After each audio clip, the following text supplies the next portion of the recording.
Hello everyone, कैसे हो आप सभी लोग। Myself Nikhil Raj Purohit and I welcome you to physics by Nikhil Raj. तो देखो, इस वीडियो में अपने बात करने जा रहे हैं जो आपका एनवीएस केवीएस और ईएमआरएस का सब्जेक्टिव एग्जाम होने वाला है। ठीक है, उसकी थोड़ी सी बात करेंगे। वो आपके subjective plus objective mix exam रहेगी दोनों, है ना। और उसके अंदर अपना जो 22 को है वो आपको एग्जाम रहेगा किसका, ईएमआरएस का।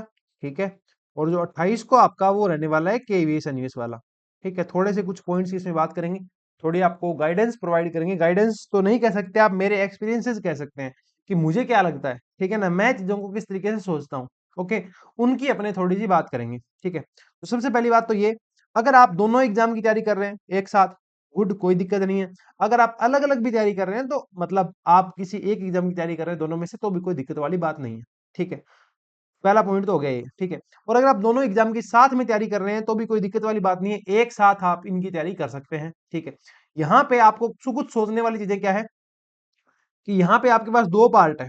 ठीक है, एक आपके पास ऑब्जेक्टिव पार्ट है। ठीक है, एक आपके पास क्या है, सब्जेक्टिव पार्ट है। कौन सा पार्ट है, सब्जेक्टिव। ठीक है, अब आपका जो फिजिक्स होती है ना, फिजिक्स तो फिजिक्स है, जो आप ऑब्जेक्टिव वाले तरीके से प्रिपेयर कर रहे हो तो वो भी आपकी सब्जेक्टिव में हेल्प करेगी। अगर आप सब्जेक्टिव वाले पोर्शन को थोड़ा पढ़ रहे हो, उसकी प्रैक्टिस कर रहे हो, उसकी टेस्ट लगा रहे हो, ठीक है, तो वो आपकी ऑब्जेक्टिव वाले में हेल्प करेगी। ठीक है, तो ये बहुत ज्यादा नहीं सोचना है कि ऑब्जेक्टिव वाले को ज्यादा टाइम दूं या सब्जेक्टिव वाले को ज्यादा टाइम दूं। ठीक है, कि आपको क्या करना है, जिस तरीके से आप पढ़ रहे थे अब तक, अगर आपने शॉर्ट नोट बना रखे थे तो उनको अच्छे से रिवाइज करना है। जो भी टेस्ट आपने दी है या दे रहे हो या दोगे, उसको ढंग से रिवाइज करना है। ठीक है, नेगेटिव चीज से बहुत दूर रहना है कि मुझे सब्जेक्टिव पेपर लिखना नहीं आता। ठीक है ना, रियलिटी बताऊं, किसी को लिखना नहीं आता, और रियलिटी बताऊं, सबको लिखना आता है। ठीक है ना, आज आप लोग एमएससी बीएड करके बैठे हो, तो लाइफ के किसी न किसी पॉइंट पे, 11th में, 12th में, ग्रेजुएशन में, पोस्ट ग्रेजुएशन में आपने क्वेश्चन जो है वो सब्जेक्टिव के वे से लिखे हैं। ठीक है ना, अब जो एग्जाम होने लग गए, चाहे अपना आरपीएससी का हो या फिर नेट एग्जाम का हो, ये थोड़े ऑब्जेक्टिव होते हैं। ठीक है, तो यहाँ से आपको ऑब्जेक्टिव की आदत पड़ी। एनवीएस केवीएस ईएमआरएस भी ऑब्जेक्टिव ही करवाते थे, इस साल इन्होंने सब्जेक्टिव का मिक्सर किया। पेपर जो है आपका कंप्लीटली सब्जेक्टिव नहीं है, सब्जेक्टिव का मिक्सर है। तो आपको ऑब्जेक्टिव जब आप कर रहे हो, ऑब्जेक्टिव वाले पोर्शन की जब आप तैयारी कर रहे हो, तो आपको थोड़ा सा ध्यान ये रखना है, ठीक है, कि प्रॉपर फास्ट आप रिवीजन करो। ठीक है, प्रॉपर आपका फास्ट जो है वो रिवीजन होना चाहिए। ठीक है, एक अच्छी टेस्ट सीरीज होनी चाहिए।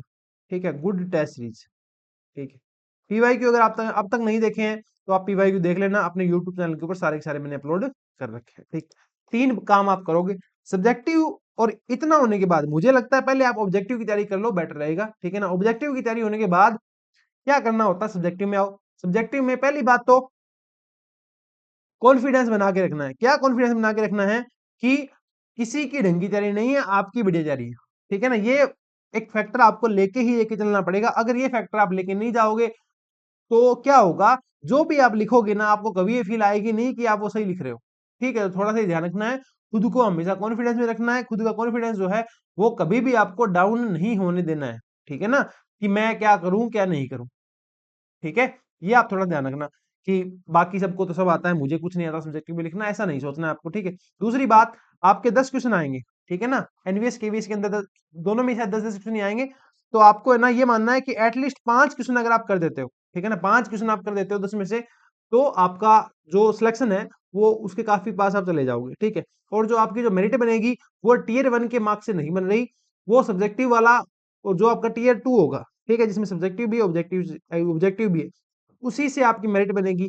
तो ये आपके लिए एक गोल्डन अपॉर्चुनिटी है कि यहाँ आप काफी अच्छे मार्क्स लेके इंटरव्यू को नेगलेक्ट कर सकते हो। ठीक है ना, इंटरव्यू क्या होता है, बहुत सारी चीजों पर डिपेंड करता है, जबकि एग्जाम क्या है, तुम्हें पे डिपेंड करता है। ठीक है ना, कितनी मेहनत तुम करते हो। तो मैं ये चाहूंगा कि एग्जाम में तुम इतनी मेहनत कर लो, इतने अच्छे मार्क्स ले आओ, कि इंटरव्यू के मार्क्स तुम्हारे लिए बहुत ज्यादा मैटर नहीं करे। हाँ, तुम्हारी रैंक इंप्रूव कर सके, पर उनमें थोड़ा सा भी कुछ ऊपर नीचे हो जाए इंटरव्यू के अंदर, तो तुम्हारे सिलेक्शन के ऊपर इतना ज्यादा लोड नहीं आए।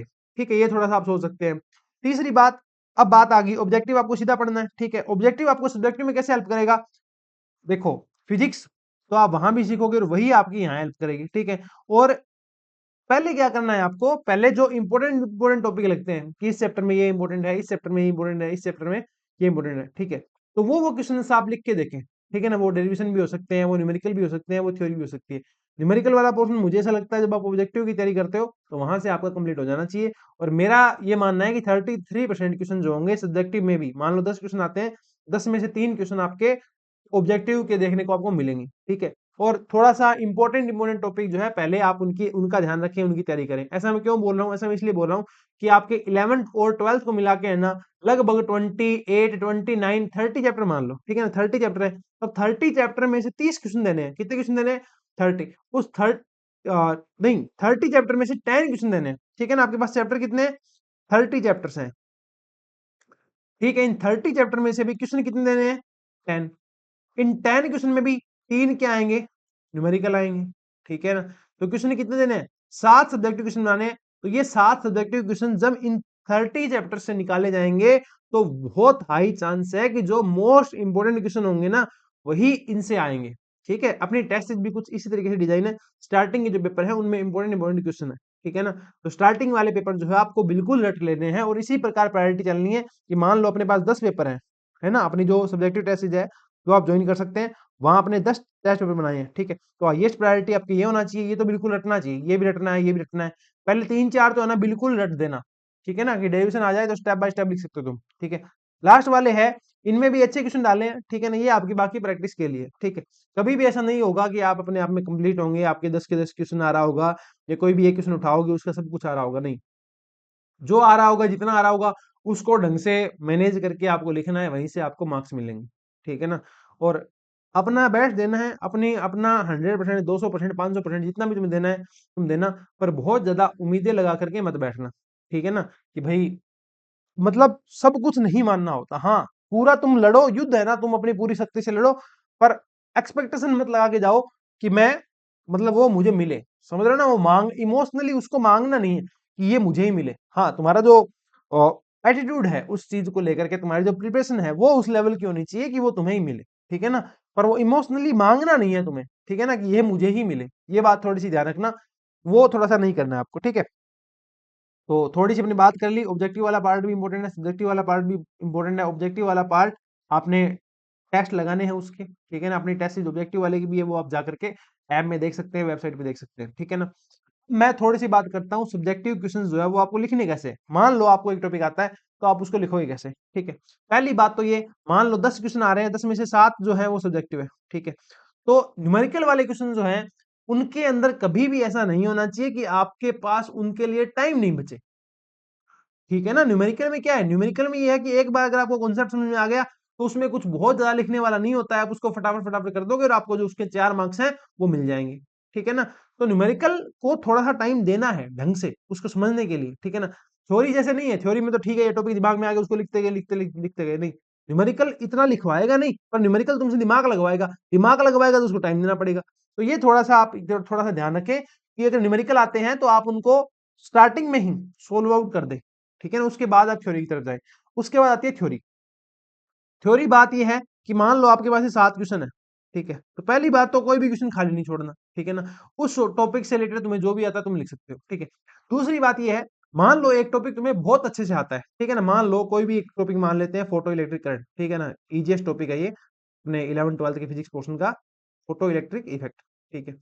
कि मान लो आपको आता है, ठीक है। अब बात ये देखनी है, आपके पास टाइम भी तो लिमिटेड है, ठीक है ना, टाइम की भी तो लिमिटेशन है। तो आपको ये देखना है कि जो 7 8 क्वेश्चन है, 10 क्वेश्चन है, इनके लिए आपके पास कितना टाइम है। मान लो आपके पास इनके लिए 1 आवर होगा, ठीक है ना। टेस्ट में मैंने 1 आवर टाइम दिया है, कितने क्वेश्चन के लिए? 10 क्वेश्चन के लिए, मतलब 6 मिनट आपके पास एक क्वेश्चन की है। तो उस 6 मिनट में आपको एक क्वेश्चन का आंसर लिखना है। अब कैसे लिखोगे, उसके लिए थोड़ा सा आपको क्या करना पड़ेगा, थोड़ा सा आपको आइडिया होना चाहिए कि मैं इस जो ये लिखने वाला हूँ, टॉपिक लिखने वाला हूँ, आंसर लिखने वाला हूँ, इसमें मैं क्या क्या लिखने वाला हूँ, ठीक है ना। पहली बात, मेन मेन पॉइंट लिखने हैं। दूसरी बात, कोई भी कॉन्सेप्ट छूटना नहीं चाहिए। तीसरी बात, आपको कभी भी ये नहीं करना है कि अंट उसमें कुछ भी लिखते जाओ। ऐसा नहीं हो कोई एक पॉइंट है उसमें तो आपने बहुत सारा लिख दिया और एक पॉइंट है वो कुछ रह ही गया, ठीक है।